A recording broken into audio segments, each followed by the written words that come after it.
Good morning, friends, and welcome back to my garden for Coffee with Jen.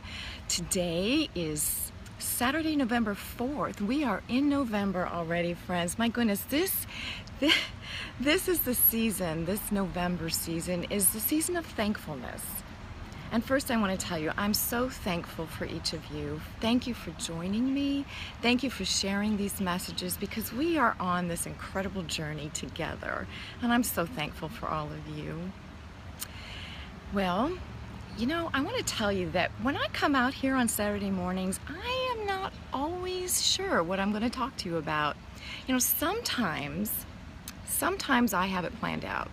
But a lot of times, like today, I came out here this morning and I wasn't quite sure, and I always depend on God to speak to my spirit.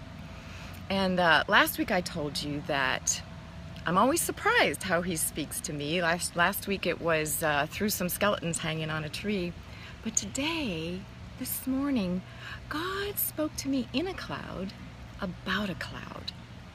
You see, when I came out this morning early, several hours ago, to let the dogs out, a thick cloud of fog hung over the garden. And what I love about fog is that it's so quiet and still. And you can even feel it on your skin. Your skin is damp. And to me, it's like sitting in the sky. So I sat there quietly with my coffee in a cloud, and I waited for God to speak about, what are we going to talk about today?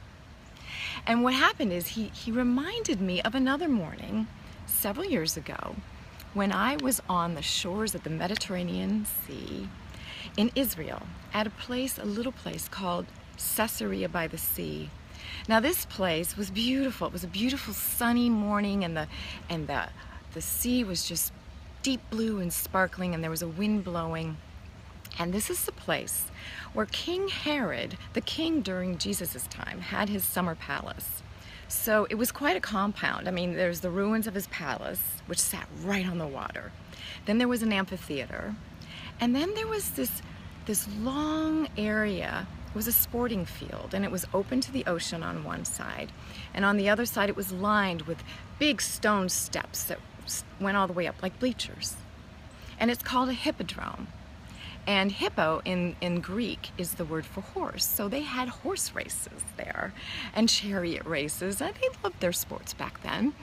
And so our little group, we climbed those steps, and we sat on those stone steps, those ancient steps, and we listened to our guide tell us about the area. And then we just sat in silence. We sat and let the wind come in off the ocean and just sat and listened. And in that wind, you could almost hear, the cheers of those ancient people that sat on those very same steps that I was sitting on. Go, go, you can do it. They were cheering on their favorites. You can finish that race. Go, go, go, go. You could almost hear that. And when I had that memory this morning, it reminded me of something very important that we are celebrating this week. In the Christian church, on November 1st was All Saints or All Souls Day. And many of our churches are going to be celebrating that tomorrow in church service. But it's a day when we give thanks for all those loved ones, all those souls that were in our lives that are now in heaven, waiting for us. And the author of Hebrews 12 tells us something beautiful about that all of those people that we loved, our ancestors and friends and family that we loved, that are in heaven, they are our great cloud of witnesses.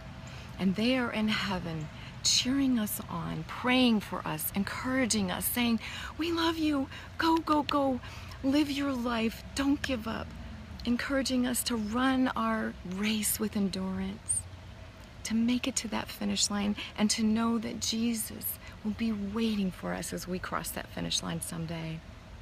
That is a great, what a wonderful promise that is.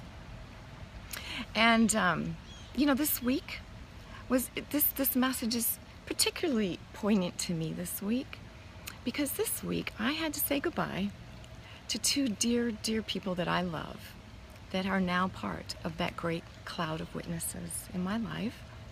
One of them was a 73-year-old man, and the other was a beautiful 16-year-old girl. They are both in heaven now. They both lived their lives well, and they both loved well. And they left such a legacy of love. And I know now it gives me such great comfort. And I know it gives, their families great comfort to know that they are part of our cloud of witnesses that is cheering us on and praying for us and loving us from heaven.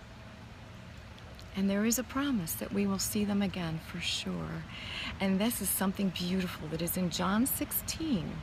And it's when Jesus, in the scriptures, Jesus is telling his disciples, preparing them for his upcoming death and resurrection.